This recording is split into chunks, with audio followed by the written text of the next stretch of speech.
Oh shit, I've been recording this whole time. That was a pee break, in case you didn't know. Drinking too much of this makes you gotta go pee. Breaks my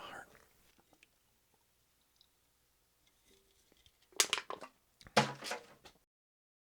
¿Qué pasó, cochinos and sucias? I'm that vato gallo, the chivalrous chauvinist. Welcome to another episode of Sucias are my favorite. So this week I'm going to talk about a coworker. We affectionately call him Jesus, and he's a former college student with some electronics and control classes under his belt. And I don't want to dox him too much. And he's unassumingly intelligent. That is to say, I've heard a few coworkers admit that they wrongly judged a book by its cover. See, Jesus isn't his real name. It's a nickname because he looks like Jesus. If JC wore his hair in a loose kind of bun and had a nicely trimmed beard. So Jesus and I are classified as X at work. We work in the same department, or rather, we're assigned to the same department. However, when I first hired on, he was tasked to a different team. I think there were just a handful of times that he and I worked together or that we interacted during some training sessions, but we really didn't hang out that much in that first month. Perhaps a total of an hour, but even then it was just superficial things like, hey, my name is Gallo. But in time, I came to know that he had a girlfriend, and he'd gone to college, and he'd worked in the mines out in the middle of bumfuck Nevada. In the last few weeks, though, Jesus is back in our department, and I've been stuck on having some training classes on the day shift. So I've been hanging out with Jesus for a few hours a day, and I've made some startling discoveries. See, Jesus and his girlfriend have issues. Well, per Jesus, his girlfriend has issues, and he just has to put up with it. Now, my first reaction to hearing this about his relationship woes, break up with her. Break up with her right now. But let me back up a little bit. On one of these training days, not like the movie,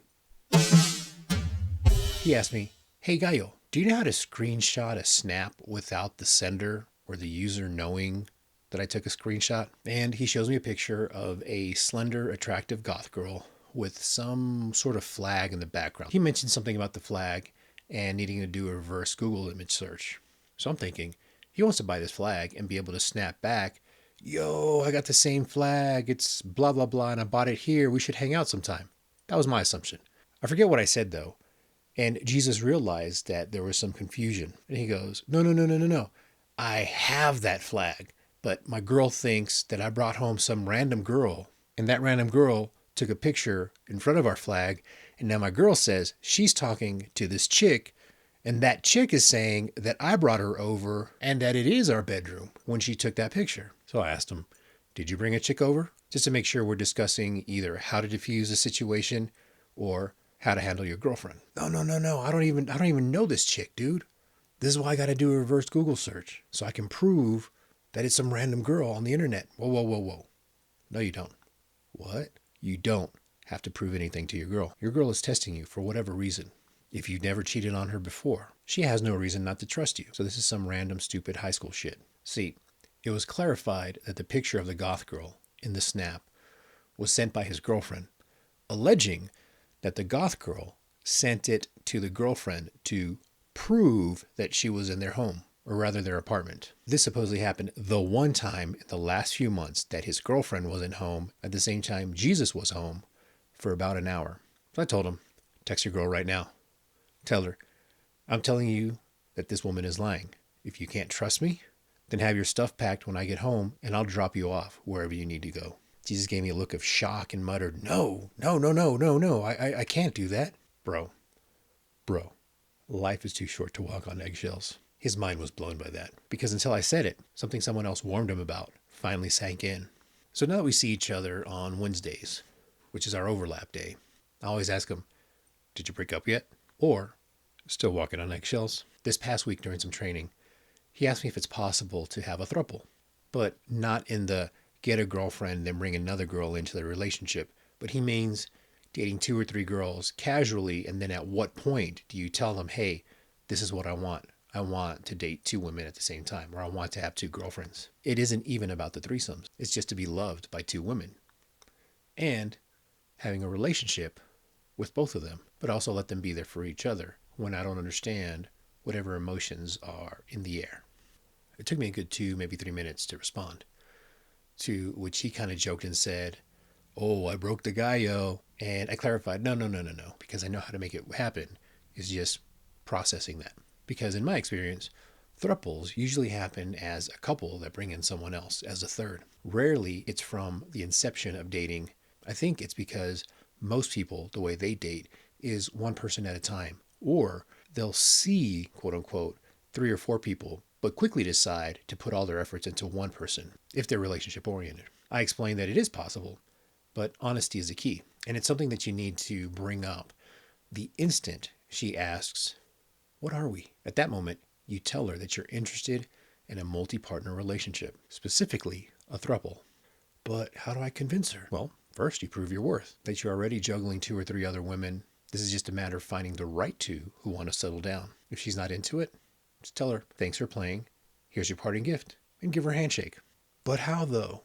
Tell her that you want the affection of 2 women. Sex would only be one-on-one, unless they decide otherwise. You really don't want to be part of that crazy sex life. And that you know that you're not emotionally mature enough to handle 1 woman, let alone 2. But that's the beauty of this relationship, that as a throuple, you can pick up each other's slack.